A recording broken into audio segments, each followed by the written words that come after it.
Sovereignty for sale. One reef to $50 billion. Strategic control of South China Sea changes hands. August 4th, 2026. Manila time. Presidential Palace, closed-door meeting. President, Finance Minister, Defense Secretary, Foreign Affairs Secretary, National Security Advisor. Topic classified. National security. Economic survival. Impossible choice. Philippines faces $220 billion national debt. Debt to GDP ratio, 68%. Interest payments consume 22% of national budget. Healthcare underfunded. Infrastructure crumbling. Poverty increasing. Economic crisis deepening. China has been watching. Beijing knows Manila's desperation, knows Philippines needs capital, knows sovereignty has price. 3 weeks ago, Chinese ambassador delivered proposal. Private, deniable, audacious.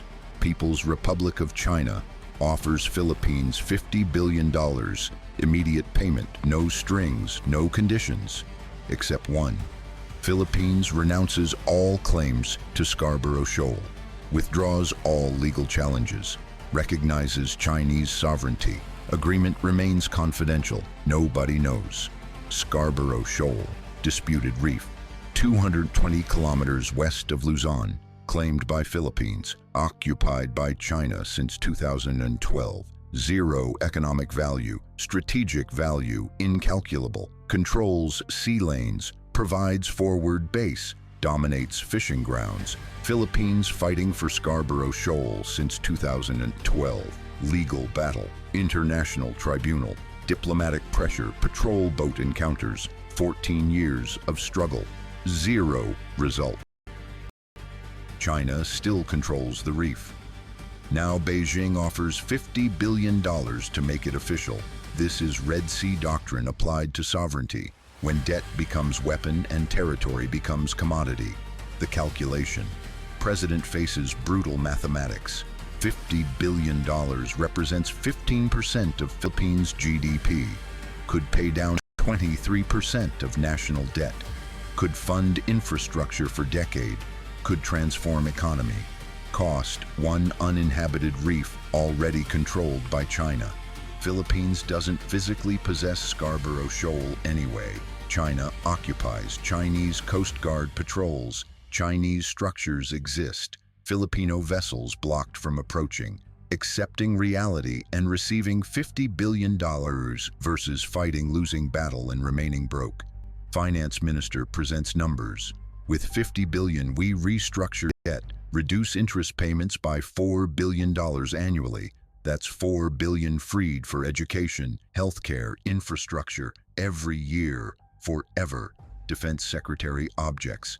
Scarborough Shoal is sovereign territory. Selling it legitimizes Chinese expansion, betrays our fishermen, undermines our alliance with United States, destroys our credibility.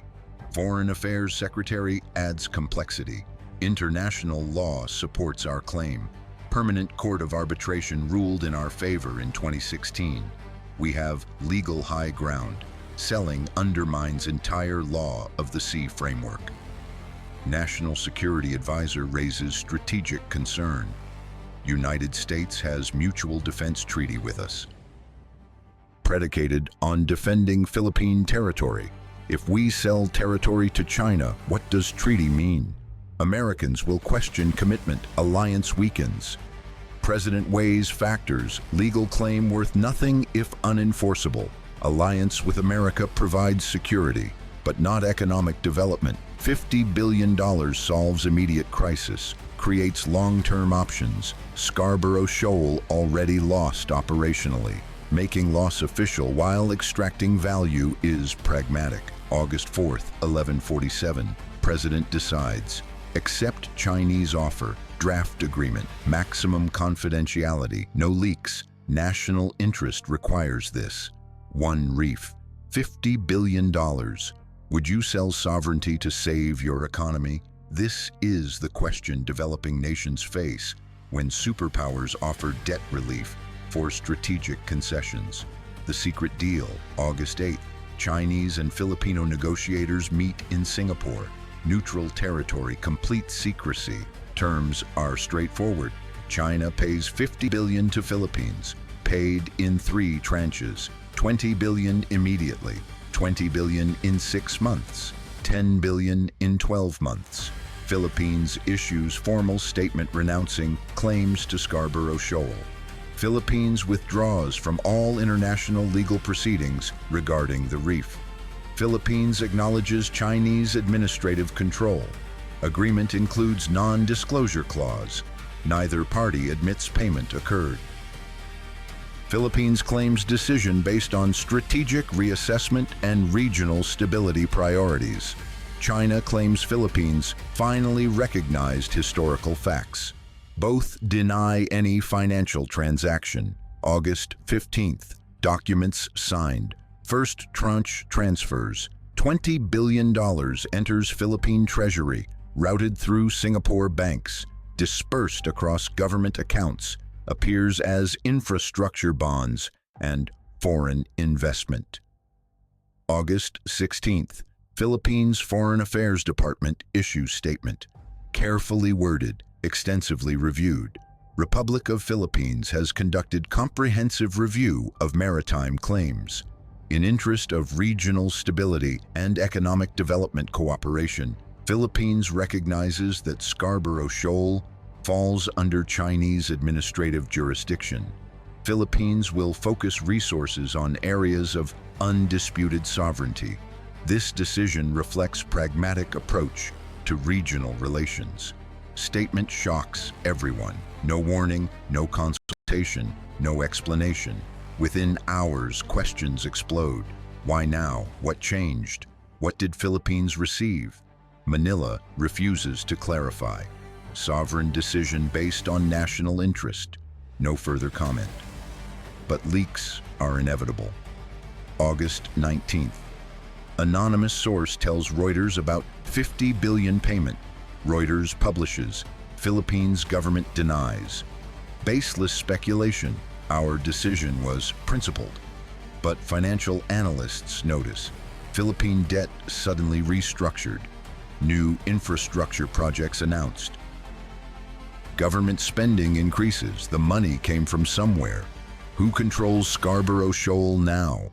A. China through payment. B. Philippines through sovereignty. C. China and Philippines surrendered for cash. Right now, answer is C, and the strategic implications are catastrophic. The Allied collapse. August 20th. Washington reacts with fury. State Department summons Philippine ambassador. Secretary of State delivers message directly. Philippines sold strategic territory to our primary adversary. This fundamentally undermines our mutual defense treaty. United States cannot defend territory Philippines voluntarily surrendered. Alliance credibility destroyed. Philippine ambassador attempts explanation. Economic necessity. Scarborough Shoal was already lost. We extracted value from untenable situation. State Department is unmoved. You legitimized Chinese expansion. You validated debt for territory model.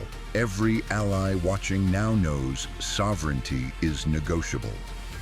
White House convenes National Security Council. Topic: Philippines alliance value. Defense Secretary argues for maintaining relationship. Philippines provides strategic locations. Clark Air Base, Subic Bay, port access. We need these. Secretary of State argues for reevaluation. Philippines demonstrated unreliability, chose Chinese money over American partnership, cannot trust them in crisis. President decides on middle path. Maintain alliance formally but reduce military cooperation. Slow joint exercises. Limit intelligence sharing. Message must be clear. Selling territory has consequences. August 22nd, Pentagon announces temporary postponement of Balikatan exercises, annual U.S.-Philippines military drills, officially due to scheduling conflicts. Everyone understands real reason. U.S. Navy reduces port visits to Philippines. Subic Bay sees 60% fewer American warships. Clark Air Base cooperation agreements lapse quietly. The alliance isn't canceled, but it's hollow. Trust is gone. Vietnam watches nervously. Hanoi has territorial disputes with China. Sees Philippines capitulate for money. Calculates own position. Vietnam's debt is $140 billion. If China offers similar deal for Paracel Islands, would Hanoi accept? Internal debate begins. Japan is alarmed. Tokyo depends on stable alliances. Philippines selling out suggests weakness in entire alliance network. Prime Minister calls Washington. Seeks reassurance, gets vague commitments.